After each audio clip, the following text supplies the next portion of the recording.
স্বাধীনতা এই শব্দটি আমাদের কাছে খুব ভালো লাগে। একজন সমাজবিজ্ঞানী বলছেন যে man is born free but everywhere he is in chain. একটা মানুষ স্বাধীন হিসাবে জন্মায়, অথচ প্রতিটি পদে পদে সে শৃঙ্খলায় আবদ্ধ। আজকে এই স্বাধীনতার বীজ বপন হয়েছিল 1940 সালে লাহোর প্রস্তাবের মাধ্যমে। সেখানে শের বাংলায় ফজলুল্লাহ হোসেনের যে প্রস্তাব ছিল, সংখ্যাগরিষ্ঠ মুসলিম অধ্যুষিত এলাকা দিয়ে একটা তাদের দেশ গঠন হবে, তার আলোকে কিন্তু ভারত বাংলাদেশ এবং পাকিস্তান হওয়ার কথা ছিল। কিন্তু অসৎ নেতৃত্বের কারণে তারা লাহোর প্রস্তাবে পরিপূর্ণভাবে বাস্তবায়ন করে নাই। 47 সালেও যারা এসে স্লোগান দিয়েছিল ন্যায় ইনসাফের সমাজ আমরা কায়েম করব, এই স্লোগানের পিছনে প্রতারণার কারণে এই 71-এর আর একটি মুক্তিযুদ্ধের সম্মুখীন আমাদের হতে হয়েছিল।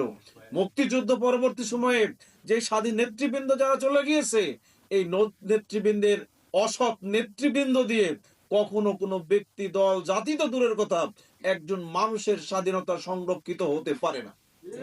আজকে আমরা যদি নিজেদের পরিবারের দিকে তাকাই, আমাদের সংগঠনের ছোট ছোট ইউনিট গুলোতে তাকাই, আমাদের ব্যবসা প্রতিষ্ঠানের দিকে তাকাই, নির্যাতিত নিষ্পেষিত মানুষগুলো বলে যে ভাই এখানে থাকা যাবে না, কথা বলার স্বাধীনতা নাই। আমি আপনি একটা সফল পরিবার গঠনের জন্য নিজে চিন্তা করি, আপনার স্ত্রীকে কি আপনি প্রকৃত স্বাধীনতা দিয়েছেন? আপনার সন্তানকে কি আপনি কথা বলার স্বাধীনতা দিয়েছেন? তার মানে যারা কথা বলার স্বাধীনতা ও মৌলিক অধিকারের স্বাধীনতা দিতে চায় না, তারা মূলত নিজের আমিত্বকে অন্যের উপরে চাপিয়ে দিতে চায়। সুতরাং আগামী দিনের আমাদের নেতৃবৃন্দর অবস্থা হয়েছে হাতির মতো। হাতির দেখবেন দুটো দাঁত থাকে, একটা দুটো বড় দাঁত, এটা বাইরে দেখা যায়, আর বাকি দাঁতগুলো ভিতরে থাকে, এটা দেখা যায় না। যেটা আর বাইরের দাঁত, এটা দিয়ে সে খায় না, আর ভিতরে যে দাঁত দিয়ে খায়, এটা দিয়ে কিন্তু দেখা যায় না।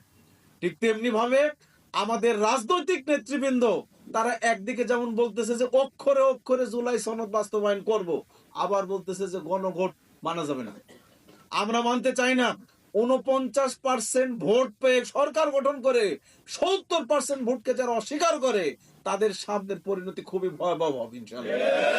কখনো পাবলিক সেন্টিমেন্টের বিপরীতে গিয়ে কোন সরকার টিকে থাকতে পারে নাই। 70-এর নির্বাচনকে সম্মান জানাতে পাকিস্তানি শাসকরা ব্যর্থ হওয়ার কারণে 71-এর মুক্তিযুদ্ধ সংগঠিত হয়ে তাদের নাস্তানাবুদ হয়েছিল। 90-এর স্বৈরাচার এরশাদ জনগণের পালস বুঝতে না পারার কারণে সে অ্যাগ্রেসিভ ভূমিকা পালন করেছিল, জনরোষের মধ্যে টিকে থাকতে পারে নাই। এবং যারা এক সময় বলেছিল যে তত্ত্বাবধায়ক সরকার এটা বোকা আর পাগল ছাড়া, শিশু ছাড়া কেউ মানবে না, অথচ জনরোষের মুখে 15 ফেব্রুয়ারি নির্বাচন দিয়ে নাকে খত দিয়ে তত্ত্বাবধায়ক সরকার পুনঃপ্রতিষ্ঠিত করতে বাধ্য হয়েছিল।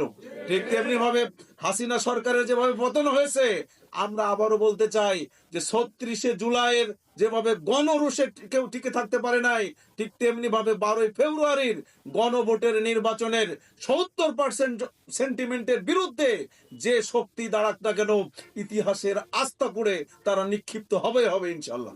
সুতরাং আসুন আগামী দিনের সেই ইতিহাস তৈরির একজন সৈনিক হিসাবে এখন থেকে আমরা প্রস্তুতি নেই। কোন অন্যায়, অবিচার, জুলুমের কাছে আমরা মাথা নত করব না। আমরা নিজেরা সংগঠিত হব, জনগণকে সংগঠিত করব, ইস্পাত কঠিন সেটা প্রাচীরের মতো আমাদের জনশক্তিকে আমরা তৈরি করব, এই আশাবাদ ব্যক্ত করে আমার কথা শেষ করছি।